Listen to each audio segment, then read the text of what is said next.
Magandang araw po sa bawat isa. Tayo po ay magsisimula ng bagong serye na tatawagin po natin Upside Down Kingdom. Ito po ay pagpapatuloy ng ating pong aral tungkol po sa Matthew 5. At ito po ay parte ng tinatawag po na Sermon on the Mount.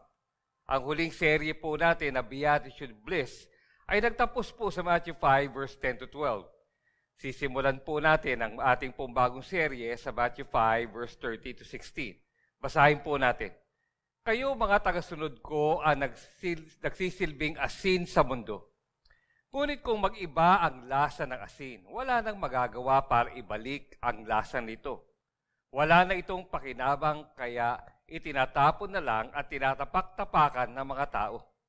Kayo ang nagsisilbing ilaw sa mundo at ito ay makikita nga tulad ng lusod na itinayo sa ibabaw ng isang burol na hindi maitago. Walang taong nagsindi ng ilaw at pagkatapos ay tatakpan ng takalan. Sa halip, inilalagay ang ilaw sa patungan upang magbigay liwanag sa lahat ng nasa bahay. Gayon din ang dapat niyong gawin. Pagliwanagin niyo ang inyong ilaw sa mga tao upang makita nila ang mabubuting gawa niyo at pupurihin nila ang inyong Amang nasa langit. Sa Beatitudes po, ipinakita ni Jesus kung bakit tayo ay blessed in God. Bakit tayo ay pinagpala po ng Diyos? Ngayon naman, ipinakita po ni Jesus kung paano tayo naging blessings for God, kung paano po tayo maging pagpapala para po sa Diyos. Sa paggamit po ng dalawang talinhaga o metaphor. Two metaphors that also make us understand deeper our identity as God's people.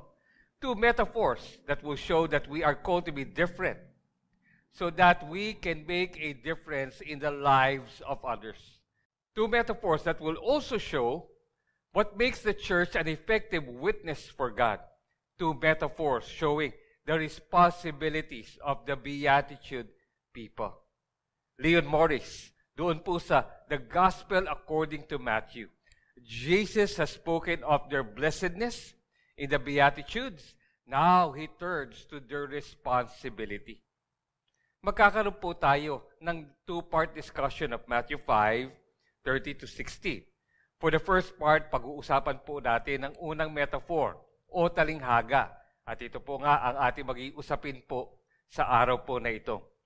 Balikan po natin, Matthew 5:13. Kayong mga tagasunod ko ang nagsisilbing asin sa mundo. Asin sa mundo. Doon muna po tayo sa salitang asin po, ano? Ngayon po, pag naiisip po natin ang asin, ang una nating naiisip ay pagkain. Tama po ba? Kung paano po natin ginagamit po ang asin sa mga bagay po na ating pong kinakain. But during biblical times, the use of salt is not just limited to food. Salt plays an interesting role in the Bible. Isa po sa mga nabasa ko tungkol po sa paggamit ng asin sa Biblia. Salt is a fundamental necessity of life and has been used since ancient times in many cultures as a seasoning, a preservative, a disinfectant, a component of ceremonial offerings, and as a unit of exchange. Leviticus and Ezekiel make it evident that salt was an important part of ancient Hebrew religious sacrifice. Kaya kung babasahin po natin ang Leviticus 2, verse 13, lagyan nyo ng asin ang lahat ng inyong handog ng pagpaparangal, dahil ang asin ay tanda ng inyong walang hanggang kasunduan sa Panginoon.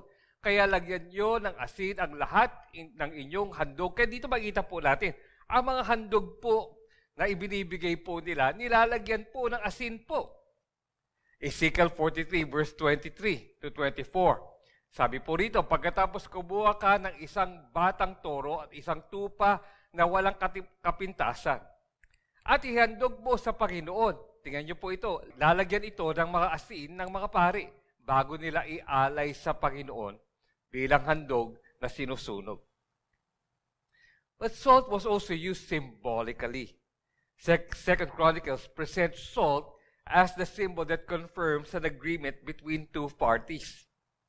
In 2 Chronicles 13 verse 5, Hindi ba niyo nalalaman na ibinigay ng Panginoon Diyos ng Israel ang paghahari sa Israel, magpakailanman kay David at sa kanyang mga anak?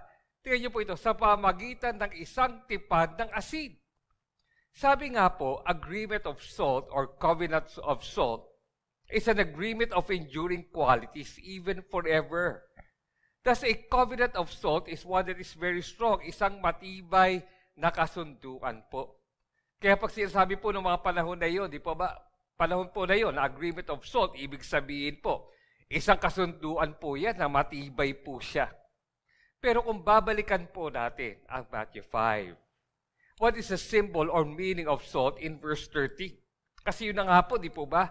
Kung titignan po natin ang salita po na yan, asin, pagdating po sa Biblia, ang kanyang gamit, ang kanyang simbolo, napakadami po. So, paano ito?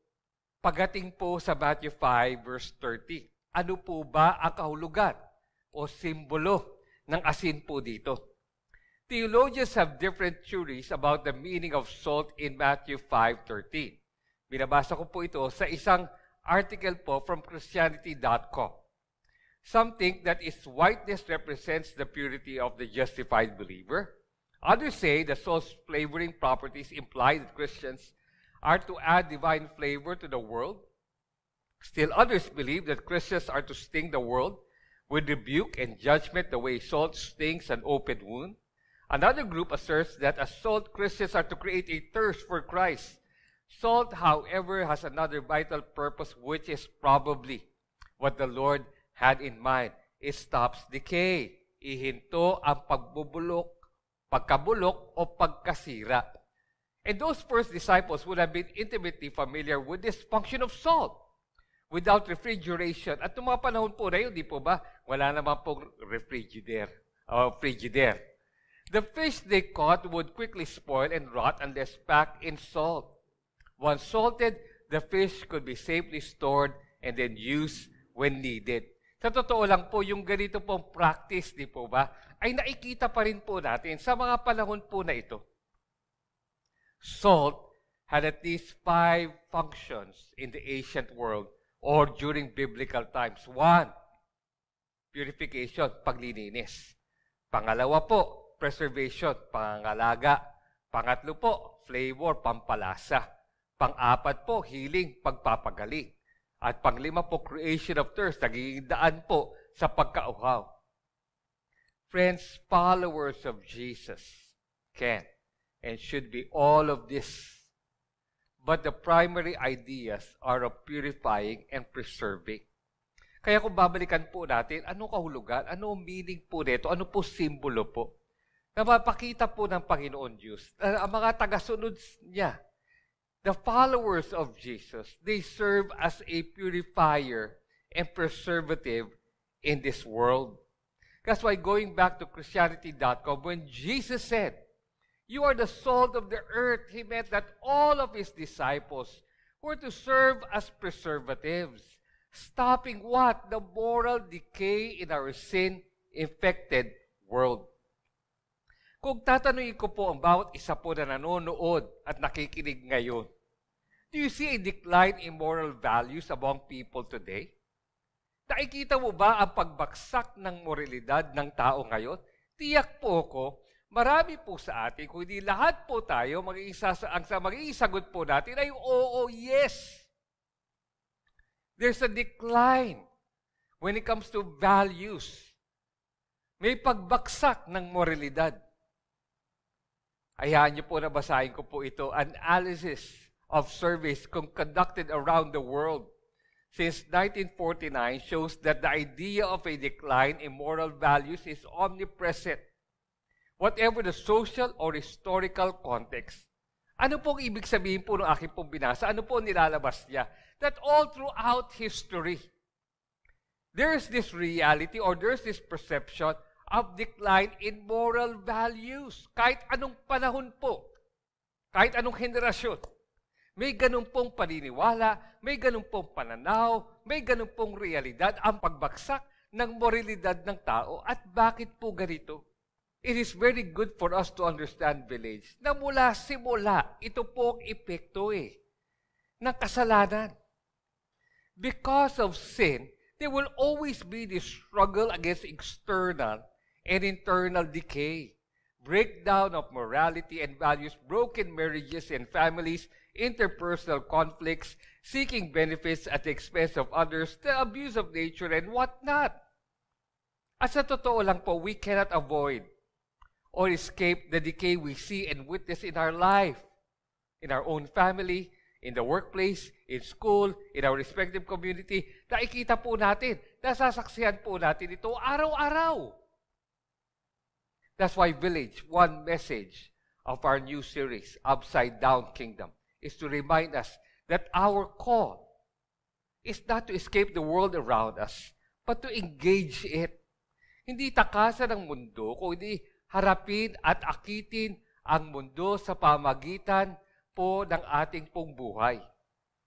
To engage the world with a kind of life that is different from the prevailing standard and norm. Pwede natin masabi na ito rin ang gustong paunawa ni Jesus sa mga sumusunod sa Kanya, lalo na sa gitna po ng realidad ng pag-uusig na sinabi po niya sa Matthew 5 verse 10 to 12. Pastor David Gusick, in one of his teachings regarding the Sermon on the Mount, when we are persecuted, there's a tendency to withdraw within a protective shell. Jesus says to us as His followers that He's not going to allow that. What we have to do is to be salt and light in the world, not to retreat, but to engage. Kaya makikita po natin, di po ba? Jesus after saying to His followers the reality of persecution, now the call to be salt of the earth and light of the world. Kasi yun na nga po, di po ba? Pwedeng na doon, mauusig tayo. Okay? Lalabanan tayo. Ma-criticize tayo. Yung tendency to escape, to retreat, and not to engage. We are called to engage the world around us. That's one message of our new series. That's what Salt of the Earth is about. Kung babalikan po natin ang Matthew 5 verse 13, maganda na mapansin po natin na hindi sinabi ng Panginoon, pwede ka ba maging asin sa mundo? Hindi po yun, di po ba? Hindi po siya nagtanong eh. Kung okay sa atin maging asin po tayo ng mundo. O kaya, pwede kang maging asin sa mundo. Jesus said, ikaw ang asin sa mundo. Scholars will even conclude that the you in verse 13 is emphatic in the original text. The idea is you. And no one else, ikaw at ikaw lang, are the salt of the earth. Ang ating pagkakakilanlan ay maging asin sa mundo. That is our identity as followers of Jesus, to be the salt of the earth. And part of our identity as salt of the earth is to engage the world around us. Part of our identity is the presence of the Beatitudes in our life. That's why R.T. Kendall, in his book, Sermon on the Mount, the statement, you are the salt of the earth, refers to those who have become what the Beatitudes describe and promise. Our being the salt of the earth is a valid description of the anointed child of God, not merely because we go to church, but because we have been exemplifying the spirit of the Beatitudes in the world. It is when you are broken, pure in heart, hungry for righteousness, full of mercy, and persecuted because of righteousness, that you qualify to be the salt of the earth. PB, we need to keep in mind that the Beatitude people are the ones who act as God's preservative in this world. Kaya, napaka-importante na, alam niyo po yun, mahirap pag-usapan po natin ang Matthew 5 verse 30 to 16, ang Matthew 5:13, salt of the earth, without coming from the Beatitudes po. Because the Beatitude people are the ones who act as God's preservative in this world. Pakinggan niyo po ito, napakaganda. Intact identity affects impact of effectivity. Dito po tayo nagsisimula yung kilala po natin kung sino po tayo. Our identity in Christ. That's why, listen to this. The spiritual health and strength of the Christian is to counteract the corruption that is in the world. Christians' assault are to inhibit sin's power to destroy lives. This in turn creates opportunity for the gospel to be proclaimed and received. We are called to preserve. It is our responsibility to preserve. It is part of our identity. And intact identity affects impact of effectivity. The word preserve. Ano po ba ang ibig sabihin? To maintain, to uphold, to keep. I like this perspective of R.T. Kendall. Salt of the earth is about keeping the way. Keeping the ways of God. Keeping the ways toward God. It is God having His way with us. Kung babalikan ko po si David Gusick, ito naman po, yung kanya pong insight pagdating doon sa yung unang kausap po ng Panginoon Diyos. Nung binahagi niya po ito, Matthew 5, Sermon on the Mount. How could this humble Galilean salt the earth or light the world? Kasi pwede, sino ba ito mga to? Ano ba kaya nilang gawin? Magagawa ba nila? But they did. Jesus never challenges us to become salt or light. He simply says that we are. That we are. And we are either fulfilling or failing that responsibility. Kaya maganda nga magsimula po tayo doon. Yung naintindihan po natin o muli po napapaalala po sa atin kung sino po tayo, our identity in Christ. Our identity should be intact. Now, okay? Yun na nga, yung realidad. Either we are now fulfilling or failing and our responsibility as God's children.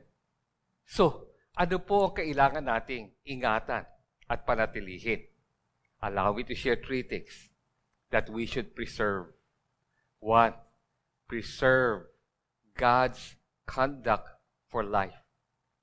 Preserve a life of mercy, gentleness, righteousness, peace. Preserve the design of God for handling dispute, for oaths, for marriages. And these are some of the things we will tackle in the next week through this series, Upside Down Kingdom. Alam niyo po, marami po sa atin nakasaksi po ng mga buhay na nasira dahil hindi po napag-ingatan at napanatili ang mga bagay po na ito. Tama po ba? Mga buhay po na nasira dahil yun na nga po wala po o nawala po yung awa, mercy, gentleness, righteousness, and even peace. Mga buhay po na mga nasira dahil hindi po nila naintindihan po o nalilito po sila kung ano po ang kailangan po nilang gawin when it comes to marriage.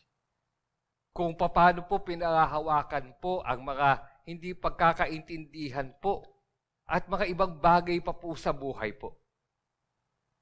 That's why a very important information about salt. Napaka-importante pong impormasyon tungkol po sa asin. Salt must come into contact with another object to be effective. Christians must have interaction with people they are hoping to influence.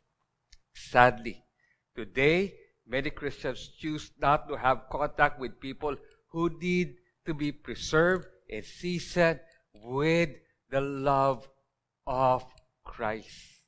Yun na nga po nakikita po natin. Nasasaksihan po natin. Pero ano po ang ginagawa po natin? Do we become salt of the earth? Or do we retreat? Okay? We escape. And we don't do anything about it. Kaya doon po sa libro Unchristian, what a generation really thinks about Christianity and why it matters. Being salt and light demands 2 things we practice. Purity in the midst of a fallen world, and yet we live in proximity to this fallen world. if you don't hold up both truth and intention, you invariably become useless and separated from the world God loves. Yes, being salt of the earth, part po dyan, di po ba, is to preserve our own purity. But part of that, okay, is to help others po find that path towards purity. Pero yun na nga yung reality po, di po ba, na parang napakahirap pong gawin o naando yung realidad na kung saan bumabalik tayo doon sa, we do not fulfill this calling or this identity of ours to be salt of the earth. Rather than engage, we escape. But we are called not to escape, but to engage. Ang tanong, why do you not engage? Kung ito po kwento, ito po bang dahilan? Perplexity? Meaning, we don't know what to do. We are confused. We are uncertain. How do I preserve a life of peace, mercy, and gentleness in the family? How do I preserve personal integrity in the workplace? How do I preserve righteousness at work or in school? What is the design of God that I need to preserve, uphold, keep when it comes to marriage, when handling a dispute, or in the other areas of life? Kaibigan, hayaan mo na turuan ka ng Biblia. Buksan mo ang puso at isip mo salita ng Diyos tuwing nakikinig ka, on-site man or online. Open yourself to counseling as your huddle for guidance. Kaya sa PB po, napaka-importante po na meron po tayo o kabahagi po tayo na isa pong huddle. Napakagandang version po ng 2 Timothy 3:17, the J.B. Phillips. The scriptures are the comprehensive equipment of the man of God and fit him fully. Tignan niyo po ito, for all the branches of his work. PB, we are called not to escape, but to engage. Pero kung babalikan po natin ito, why do you not engage? Ito ba ang dahilan? Pwede sabihin natin, it's not perplexity, hindi naman sa confused tayo, kung ano kailangan natin gawin. Pero pwede personal problems, di po ba? We are so absorbed with our own world that we don't care anymore when it comes to the world around us. Di po ba? Yung para bang, nandun tayo, dami ko na pinagdadaanan po, Pastor Dave. Pwede itong dahilan why we escape and we do not engage. Dahil punong-puno na po tayo, na pakiramdam natin, pagdating po sa ating pong sariling pinagdadaanan po. Pwede na ito rin po ang dahilan, di po ba? Persecution. Yun na nga, di ba? Ang hirap, di ba? Pag pinagsabay po itong dalawa na ito. Ang dami mo na pinagdadaanan, emotionally, tapos yung reality, di ba? Pag nag-engage ka, pwede ka makriticize, pwede ka mausig. Kaya to the point where ayoko na lang, it's better to escape than to engage.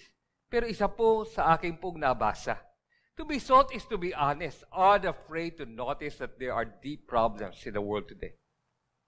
Salty types refuse to blindly accept the world's problems. They grind into them. Christians function as salt when we admonish sinners, counsel the doubtful, and instruct the ignorant. Yung pinagsasabihan po natin ang mga nagkakamali o nagkakasala.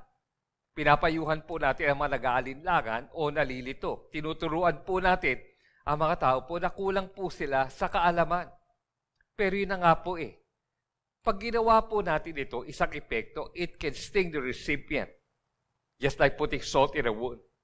Masakit. Pwede, di po ba? Most people do not like hearing that there's something wrong with them. Diba? Yan po ang buhay Yan po realidad po ng buhay. Yan po realidad po ng panahon po na ito. Napakahirap po, hindi po ba? Kasi maraming tao, ay hindi na napagsasabihan po sila. O pinapoint out po sa kanila, kanilang pagkakamali. Some people do not always appreciate the counsel advice that we give. A deep but beautiful insight from Oswald Chambers. You are the salt of the earth. Some teachers today seem to think our Lord said, you are the sugar of the earth. Diba? Hindi naman po yun ang sinabi ng Panginoon na ikaw ay asukal ng mundo. Asin, ang sinabi po niya. Meaning the ideal of the Christian gentleness without any curative discomfort. But our Lord's illustration of a Christian is salt, one of the most concentrated things we know, something that preserves wholesomeness and prevents decay. It is a disadvantage to be salt. Think of the action of salt on a wound, and you will realize this. If you get salt into a wound, it hurts. And when God's children are among those who are raw toward God, their presence causes discomfort. The man who is wrong with God is like an open wound, and when salt gets into him, it causes annoyance and distress. He becomes spiteful and bitter. The disciples of Jesus today preserve society from corruption. The salt of their presence causes irritation, which leads to their persecution. Kaya given this reality po, no, maganda na mapaalala rin po sa atin po ito eh. Let your words be seasoned with salt. It is not easy to be salt of the earth. Our words, our instruction, our counsel can cause discomfort. That's why to be reminded that our words should also be seasoned with salt. At ang expression po na ito ay nakaugat po sa Biblia. Colossians 4 verse 6, ang inyong pananalita, ito ay laging may biyaya. Tingnan niyo po ito, na may timplang asin upang inyong malaman kung paano niyo dapat sagutin ang bawat isa. Pag sinabi po may timplang asin, di po ba dapat ang pananalita po natin, yun na nga po, may biyaya siya. Alam niyo po yun, nakakaakit po siya. Okay? Maganda po, madaling tanggapin sa mga tao po na nakikinig o tumatanggap po ng ating pong salita. Siguro marami po sa atin na alaala po ito. It is not what you say, but how you say it. Kung paano po natin sinasabi ang mga bagay na ating pong sinasabi. Kaya tanong, do we admonish, counsel, instruct with kindness, grace, and love? Tandaan po natin lagi ito. The salt of the earth is not a salty person. The salt of the earth is not a salty person.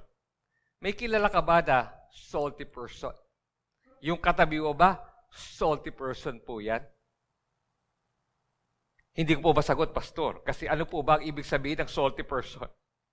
The term is commonly used in slang to describe someone who is behaving or expressing themselves in a resentful, bitter, or irritated manner. It's often used to describe someone who is being overly sensitive, defensive, or angry, particularly in response to criticism or perceived slights. Kaya alam niyo po yun, yes, we are to be salt of the earth. And part of being salt of the earth, there are times where we need to admonish, we need to counsel, we need to instruct. Pero ingat po tayo na baka mamaya pinagsasabihan, pinapayuhan, at tinuturuan natin ang ibang tao na meron na po tayo matinding sama ng loob. Nanggagaling po tayo sa hininakit. May pagkainis na po. Matinding galit, di po ba? Ingat po tayo. Kasi sa totoo lang po, pwede, di ba? Pwede po na maging totoo po ito. At pwede ito po ang dahilan kung bakit ang ating payo, turo, pagpapaalala, yun na nga it leaves a bad taste in the mouth of the people receiving it. Ibig sabihin po, yung sobrang alat po ang dating, di po ba? Parang mabigat sa kanila ang dating po. If we will be honest, there are times we justify the irritation, anger, even the resentment when we counsel and instruct. We say, alam niyo po yung pastor, this person, keeps on repeating the same mistake. Paulit-ulit na lang po pagkakamali. The person does not listen. It's very stubborn. Di nakikinig Napakatigas po ng ulo. But it's good to be reminded that the salt of the earth is gentle, full of mercy, and is a peacemaker. Village, yes. How you say things, they are important. Importante po yan. But for me, equally important are the things you also say. Yung mga, importante rin po yung mga sinasabi po natin. Importante kung paano natin sinasabi, pero importante rin po kung ano po yung ating pong sinasabi. That's why one commentary on Colossians 4 verse 6, Paul's use of this metaphor has more than one meaning.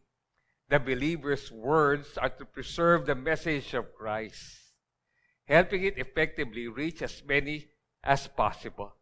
What the Christian says ought to add value to the conversation, Our words should be uplifting or helpful. Finally, the truth of our renewed Christian lives ought to be clear in the different flavor of how we speak and act. Kasi pwedeng nandun po yung realidad, di po ba? Na ating salita po, in a sense, parang seasoned with salt, di po ba?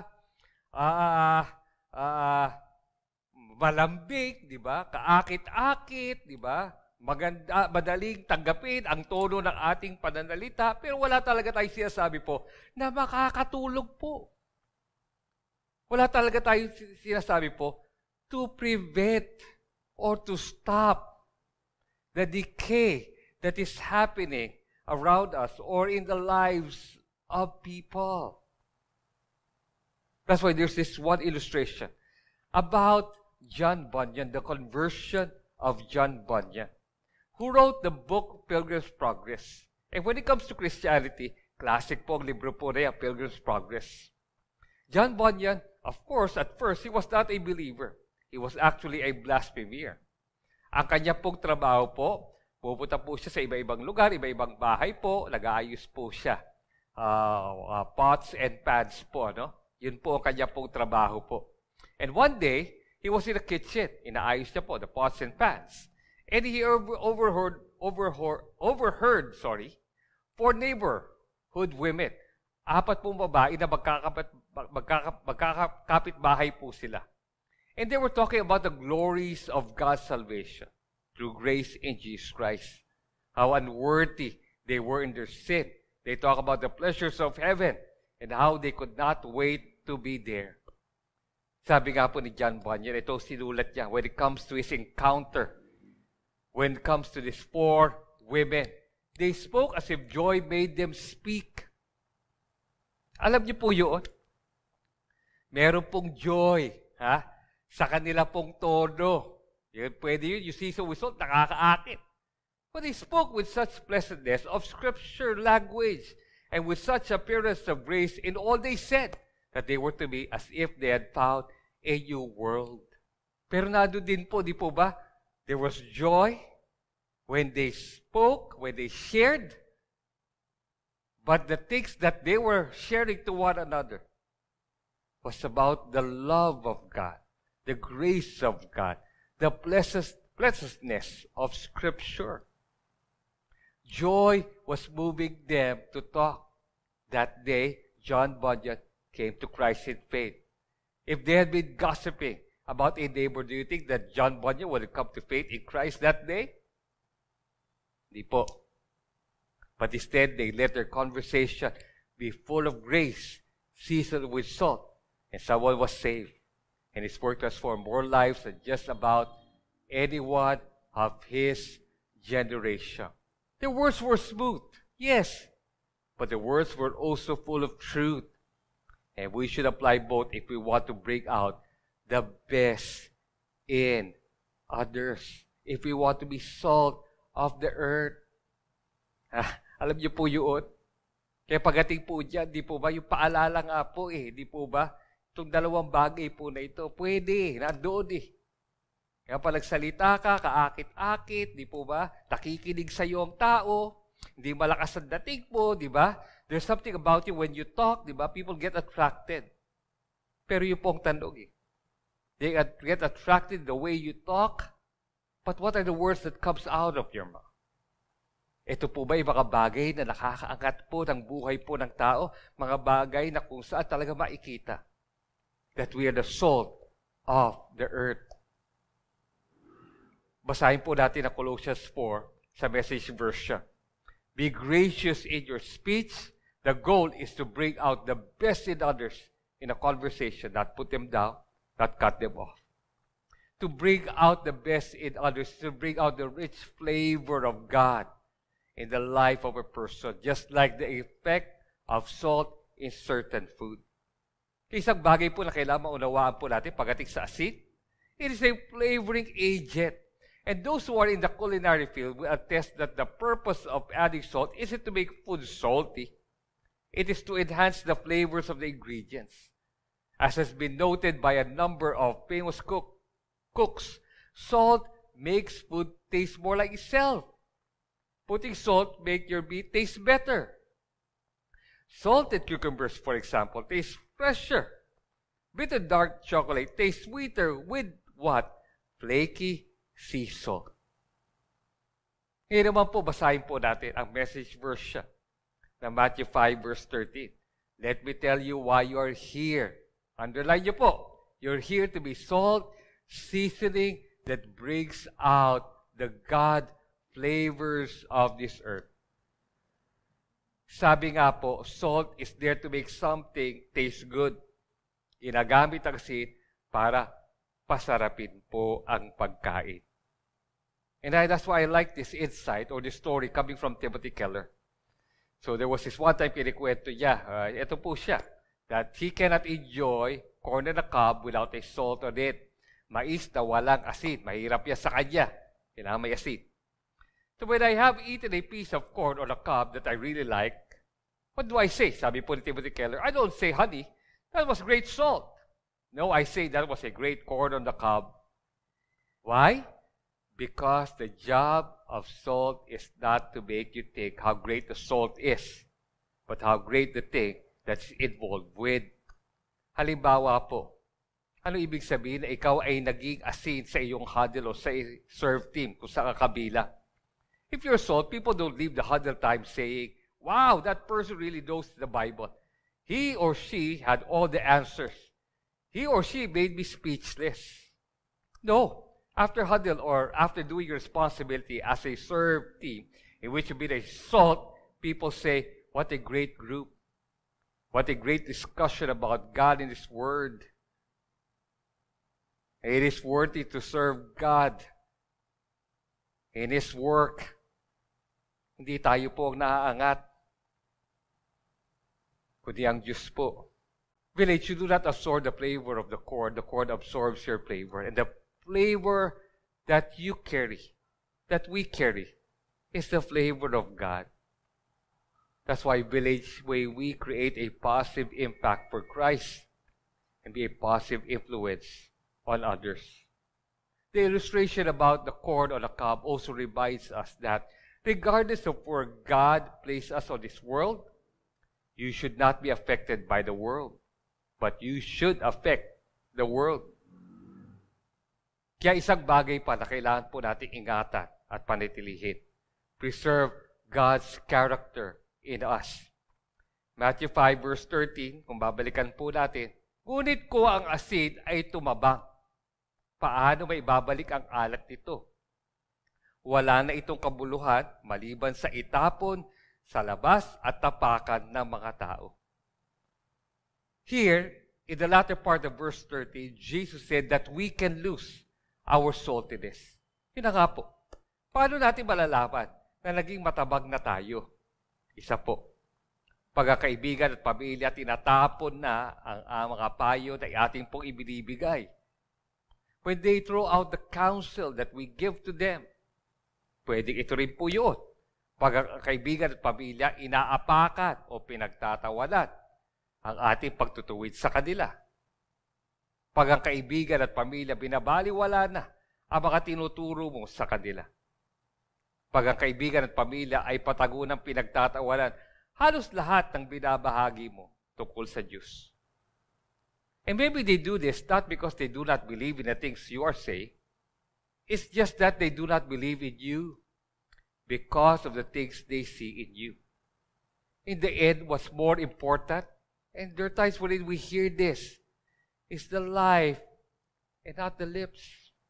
Yes, being salt of the earth, napaka-importante po ang mga bagay na ating po sinasabi at kung paano po natin sinasabi po ito. But being salt of the earth, napaka-importante po ang ating pong buhay that we preserve our personal holiness and righteousness. Let's be reminded of this. The world is changed by your example, not by your opinion. The world is changed by our example and not by our opinion. Kaya isang importanteng katotohanan tungkol sa asin. When salt is contaminated, na kompromiso. It becomes corrosive and poisonous. Nakakasira at nakakalason na. Maybe today is a good day or it's a good time to ask, Lord, is my life already poisonous to others? Lord, is my testimony for you already corrosive? Ang buhay ko ba ay nakakalason na sa iba? Ang aking po bang patutuo ay nasisira na po ba? Friends, salt is good as long as it maintains its integrity, as long as it maintains its purity. Kaya napakagandang bagay po ito na aking po natanggap po from one of our pastors. The use of salt as a purifying agent overlaps somewhat with the use of salt as a preservative. Salt preserved because it first purified. If we have allowed disobedience, carelessness, and indifference to rule our lives, we have become contaminated salt and have lost our saltiness. We need to confess our sin and let the Lord restore us to the purpose of which we were called. Kaya kung ito po realidad, di po ba? Kailangan bumalik po tayo eh. Okay? Sa ating pong pagkatao, kung sino po dapat tayo. And maybe this is a time wherein God is telling us, to come before Him and just confess our mistakes, our carelessness, our disobedience. That's why we do not become an effective witness for God. Maybe the salt of the earth is for His Spirit and mourns his or her mistakes, carelessness, and disobedience. Ganda po nito, galing po kay Pablo, it's 1 Thessalonians 5 verse 23. So now may the God of peace make you His own completely and set you apart from the rest. May your spirit, soul, and body be preserved.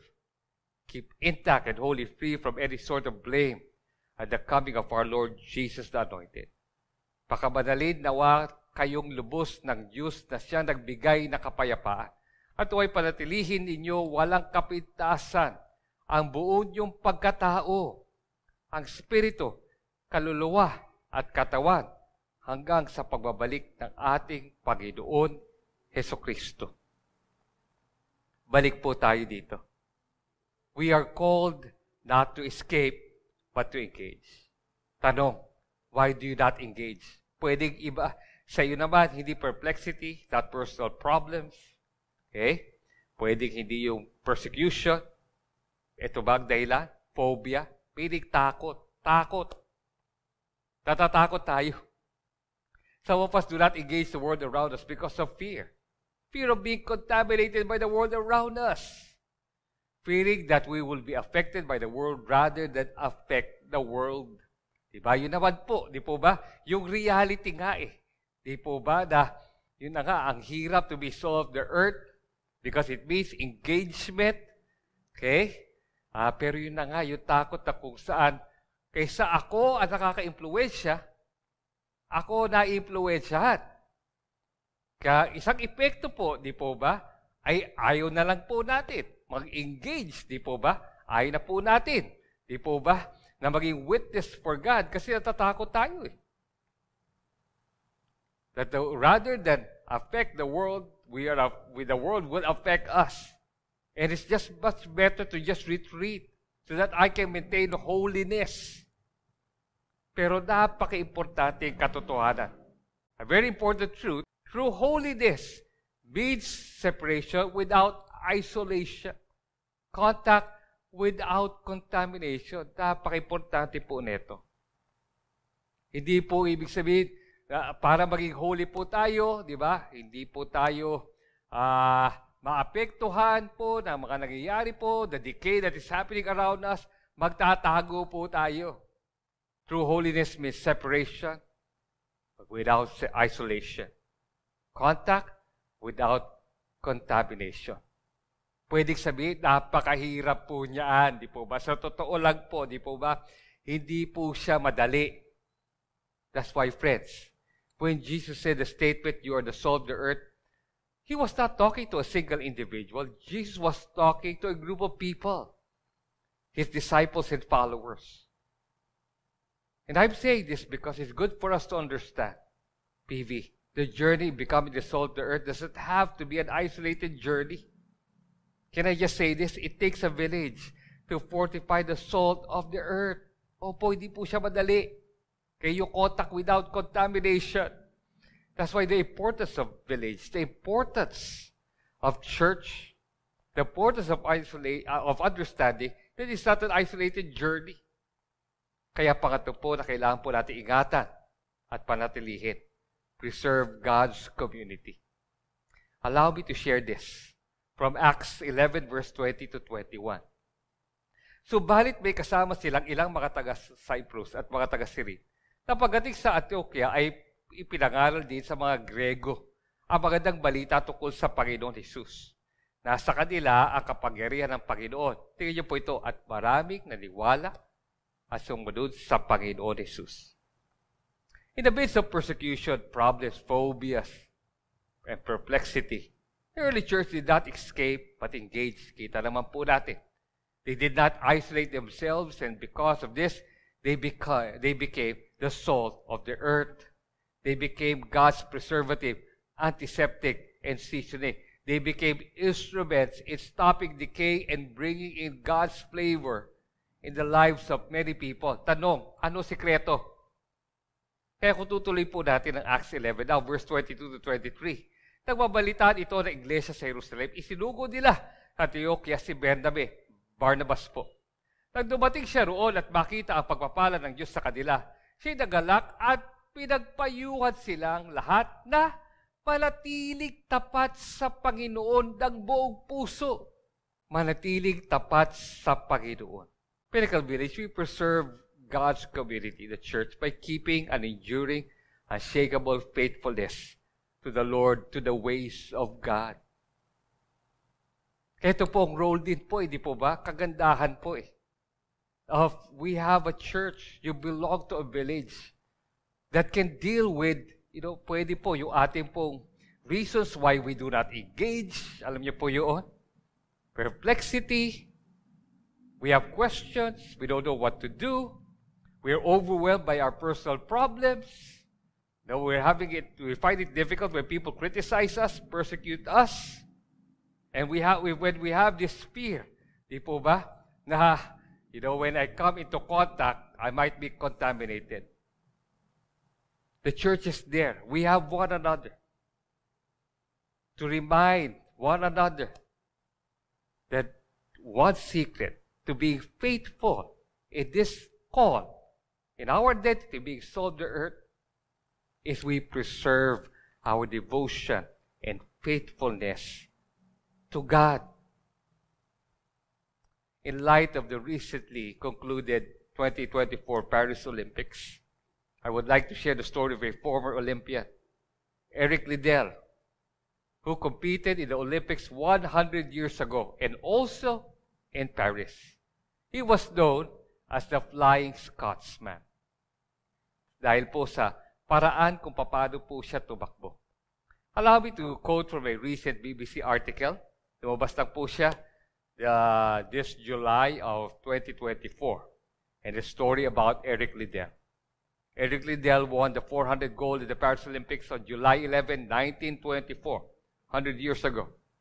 But he's just as famous for a race he did not run. Alam niyo po yun, kaya marami sa atin naalala po siguro si Eric Liddell dahil sa kanyang pagkapanalo sa isang karera kung saan siya po sumali sa isang karera na hindi niya rin po sinalihan. He was selected for the British squad for the 1924 Paris Olympics, where he was among the favorites to win in his strongest event, the 100-meter sprint. But when the timetable for the games was released, the 100-meter heats were on a Sunday, and Eric Liddell dropped a stunning revelation. The Christian Sabbath was the Lord's Day, and there was nothing in this world that could persuade him to run. Nailinggo po yun, at kanya paniniwala. Dapat di siya tumatakbo paglinggo. Hindi po siya tumakbo. His friend and fellow athlete, Reville Young, said those who knew Liddell were aware of his strong religious feelings. It caused tremendous furor among many people, particularly with the newspapers and journalists na magalit, di natanggap po ng marami. Reporters hammered on the door for their student accommodation in Edinburgh, demanding to speak to Liddell. According to Young, they were quite menacing, almost as there were cries, "He's a traitor to his country." This didn't bother Liddell. According to his friend, he just accepted the stakes, and I never remember him being upset.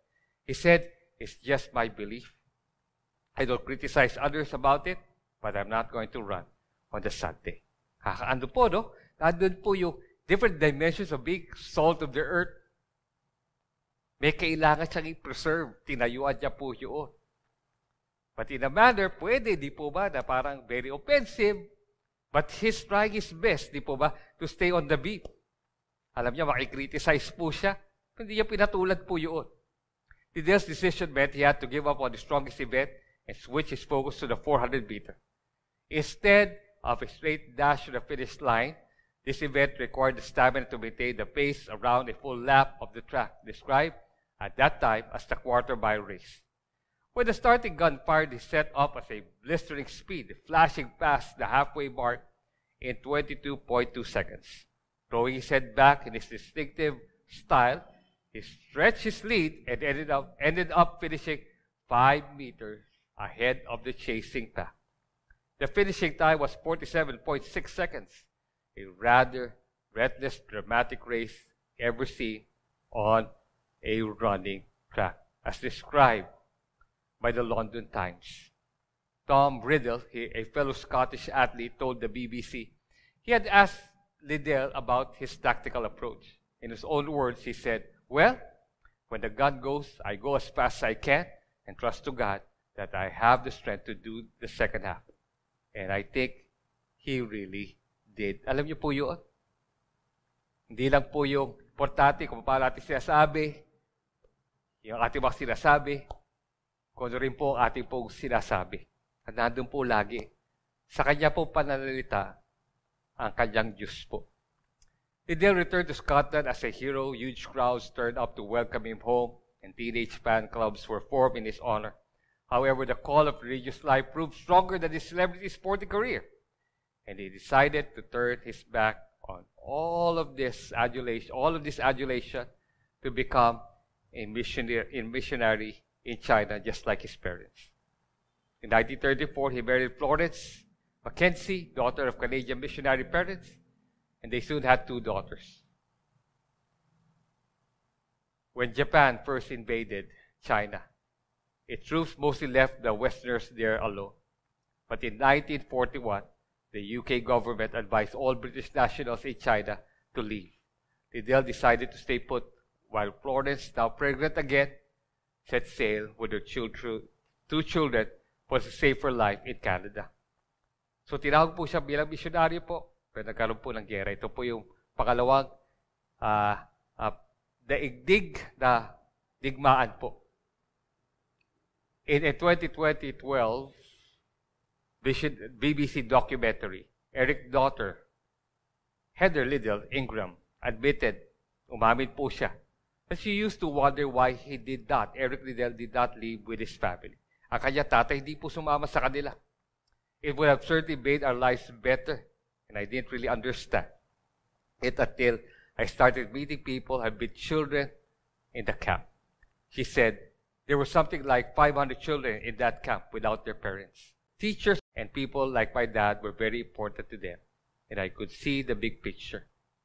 In 1943, Eric Liddell interned at a Japanese internment camp for 1,500 prisoners in China's Shandong province. In the camp, Liddell was affectionately known as Uncle Eric because of the energy he devoted to teaching children, organizing sports activities, and helping others. Ganda po, di po ba? Kasi dito makikita po natin. The salt of the earth, naintindihan po ni Eric Liddell. He was not called to escape. He should not escape. He should not retreat, but to engage the world around him. However, by the end of 1944, his fellow interns were noticing how he seemed more sluggish and tired as usual. Doctors diagnosed him with a brain tumor. His friend and fellow missionary Annie was with him at the end. And she told the makers of Eric Liddell, the Flying Scotsman. Suddenly, he said, "Annie, it's complete surrender." And that was his last breath. He went into a coma and never recovered. Eric Liddell never wavered in his Christian faith. At the end of the day,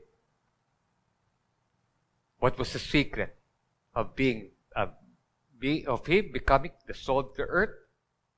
Being effective witness testimony for God. His devotion to God. He had believed that it cost him much more to say complete surrender. He had been a man who was surrendering to God all his life through. And I don't believe that it cost him much to say complete surrender, because he knew where he was going. Eric Liddell died on February 21, 1945, just 2 months before the camp was liberated at the end of World War II. Village Eric Liddell was truly the salt of the earth, not because he preserved and lived out values and principles that brought forth excellence and success. He was salt of the earth because he preserved and lived out values and principles that come from God, which are the true source of excellence and success. He became salt of the earth because he knew what his true passion is. It was not running hard for the gold. It was running hard after God. He was devoted and totally surrendered to God. He was devoted and totally surrendered to God's purpose for his life. He was devoted and totally surrendered to the ways of God. He was devoted and totally surrendered to the work of God. Magtatapos po ako sa isang aral po na binahagi ng isa sa ating mga pastor sa Pinnacle Village. To be the salt of society means that we are deeply concerned with his well-being. We preserve cultural values and moral principles and make a contribution to the development of cultural and social life. Because there are Christians in a city or in a village, his people should be able to praise God for the harmony and fellowship, joy, and happiness which Christians bring to the common life. Kaibigan, tayo ay totoong asin sa mundo kapag ang ating gawa at salita ay sinasalamit ang mga katotohanan at prinsipyo na galing po sa Diyos. Tayo po ay totoo na asin sa mundo kapag ang ating presensya ay naghahatid at pinapatibay ang maayos na pagsasama, kagalakan, at pag-ibig na Diyos lang po ang nakakagawa.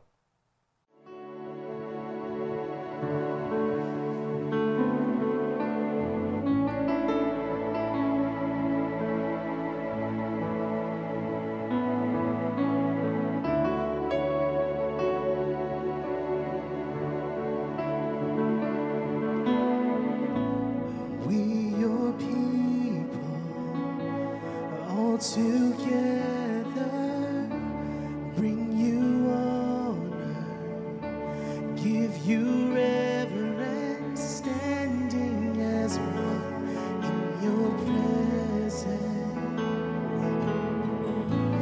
By your Spirit, you have called us a chosen people, sons and daughters, standing as one in your presence.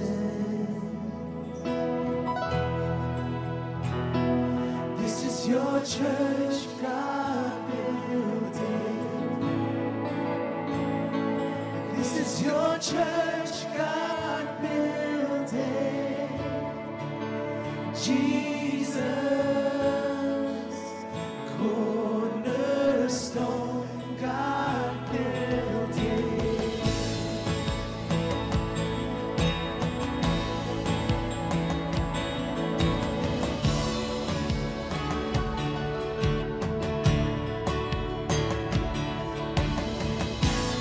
Help us stay true to our purpose. Let our light shine in the darkness, going as one with your presence. let the gospel alive within us. Shake our cities, shake the nations, send us settle in your presence. This is your church, God building. This is your church, God building. Jesus, cornerstone, God building.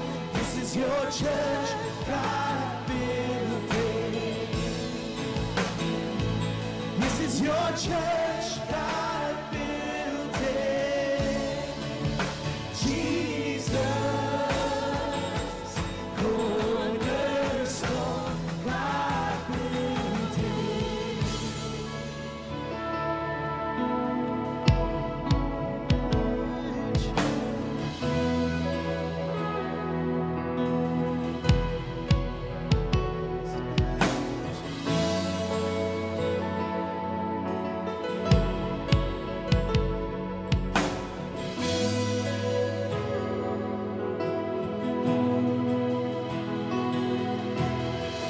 We stand secure upon the rock of Jesus Christ, a firm foundation that can never be denied.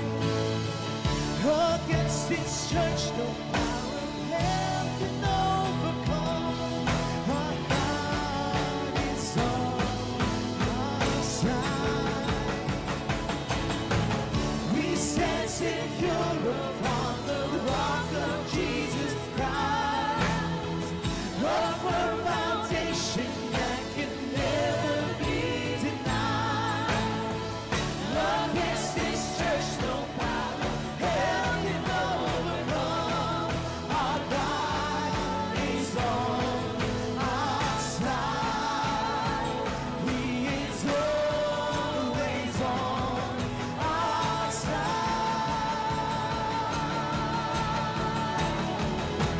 This is your church, God building.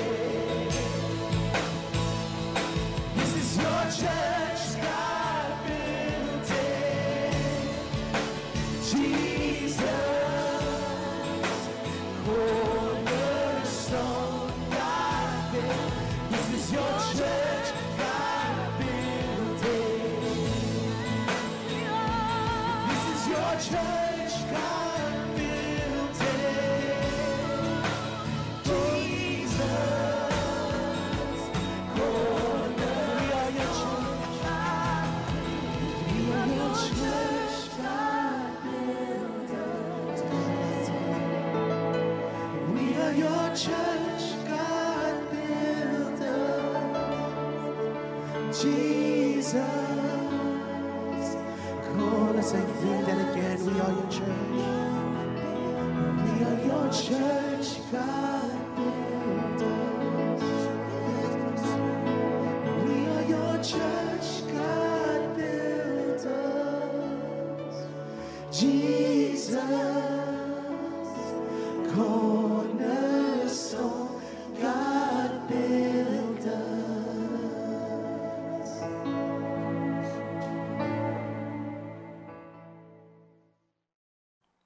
At this time, please join me in a word of prayer. Lord, we just come before you with humility in our hearts. We thank you, Lord, for our new series, Upside Down Kingdom. We thank you, Lord, for the message today, reminding us of our call to be salt of the earth. There's so much brokenness in our world today. We see so many broken people.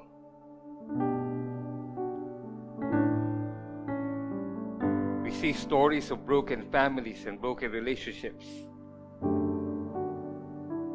We see and witness lives being destroyed, Lord. because of sin, because they were not able to preserve, Lord, the things that could really help them, Father. Lord, thank you, Lord, for reminding us that in the midst of the brokenness of others, even our own brokenness,